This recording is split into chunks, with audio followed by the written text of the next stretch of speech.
अच्छा जी सर, जो दूसरा फैक्टर एक आपके पास हो सकता है वो आपके मुल्क का एक्सचेंज रेट जो है वो हो सकता है। एक्सचेंज रेट से सिंपल मुराद ये है कि आपके मुल्क की जो करेंसी है वो बाकी करेंसीज के मुकाबले कितना स्ट्रांग है। छोटी सी बात माइंड में रखिएगा। लाइक कुछ अरसा पहले एक डॉलर के इक्विवेलेंट आपको 200 पीकेआर मिल जाते थे।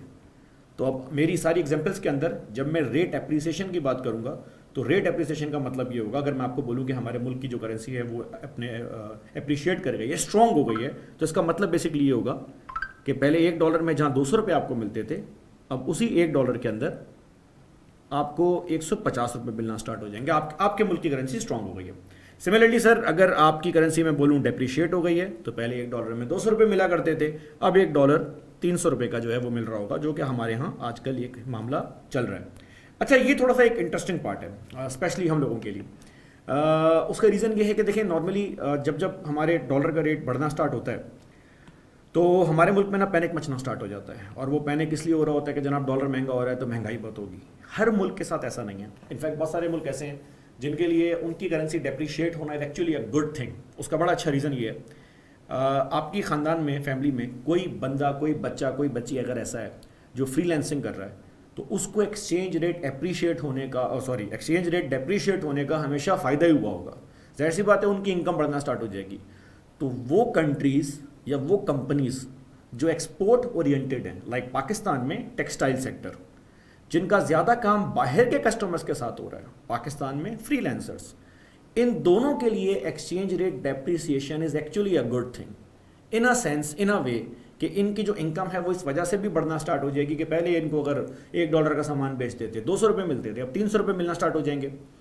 पाकिस्तान में क्योंकि इंपोर्ट्स ज़्यादा हो रही होती हैं, इस वजह से हमारे यहाँ अक्सर औकात शोर शराबा ये होता है कि जनाब चीज़ें महंगी हो गई हैं। Since we are an import dependent country, तो हमारे पास इंपोर्ट महंगे होने से हर आइटम महंगा होना स्टार्ट हो जाता है। Similarly rate appreciation, sir rate appreciation, आपकी आपकी करेंसी स्ट्रांग हो रही है, ये उन मुल्कों के लिए अगेन अच्छा है या उन कंपनीज़ के लिए अच्छा है जो इंपोर्ट कर रही हैं। जाहिर सी बात है, अगर मैं पाकिस्तान में बैठ के बाहर से आईपैड या क्या कहना चाहिए, कोई मशीनें इंपोर्ट करके बेच रहा हूँ, और अगर डॉलर का रेट जो है वो कम हो जाता है, पीकेआर स्ट्रांग हो जाता है, तो मेरे लिए बाहर से इंपोर्ट करना सस्ता पड़ेगा। या तो मेरे प्रॉफिट मार्जिन बढ़ जाएंगे, या मैं कंपेटिटिव प्राइस के ऊपर सेल करना स्टार्ट कर दूंगा और लोकल कंपनीज को मुश्किल होना स्टार्ट हो जाएगी।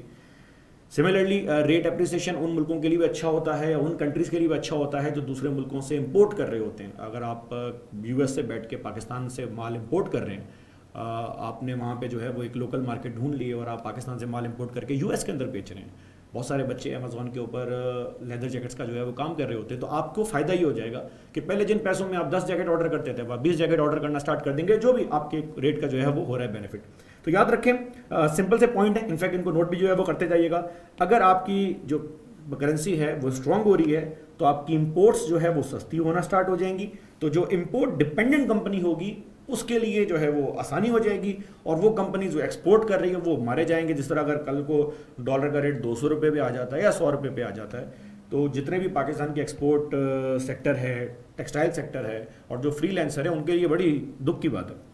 सिमिलरली सर कह रहा है companies importing material will witness and increase in margin. वही वाली बात जो मैंने बोली, अगर आप इंपोर्ट करके लोकल मार्केट में माल बेच रहे हैं, आपका मार्जिन बढ़ जाएगा। हमारे केस में उल्टा हो रहा है, क्योंकि हमारे यहाँ इंपोर्ट बहुत होती है और हमारा एक्सचेंज रेट डेप्रिशिएट हो रहा है, तो हमारे यहाँ इंपोर्ट महंगी होना स्टार्ट हो जाती है। पेट्रोल, गाड़ियाँ, हर चीज़ आपने उसके रेट देखे।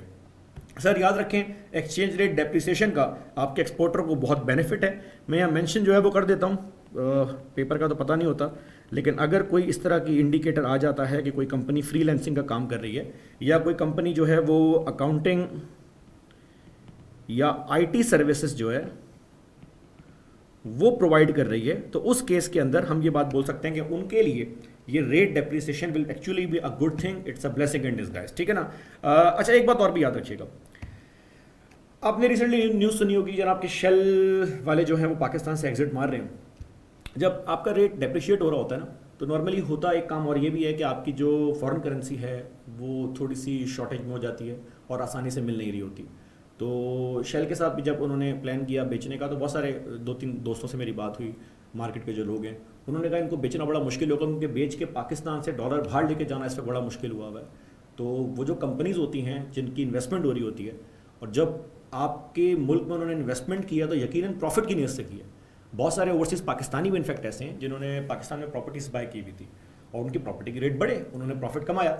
लेकिन हमारी फैमिली में एक जानने वाले, उनसे मेरी बात हुई तो उन्होंने मुझे कहा कि प्रॉफिट तो हमने कमाया, लेकिन जब प्रॉफिट विड्रॉ करने की बारी आई तो हमने इन्वेस्टमेंट की थी, जब डॉलर का रेट 200 रुपये था, अब डॉलर का रेट 300 रुपये है। तो अब जब हम PKR को डॉलर में कन्वर्ट करते हैं तो वो जो प्रॉफिट प्रॉपर्टी एप्रिसिएशन से हमने हासिल किया था उससे ज़्यादा लॉस हमें अपने करेंसी डेप्रिसिएशन की वजह से हो गया। तो याद रखें, जो फॉरेन इन्वेस्टमेंट्स हैं वो इस चक्कर में भी भाग सकती हैं। हमारे केस में ये दोनों इवेंट्स एक एक दफ़ा हुए हैं।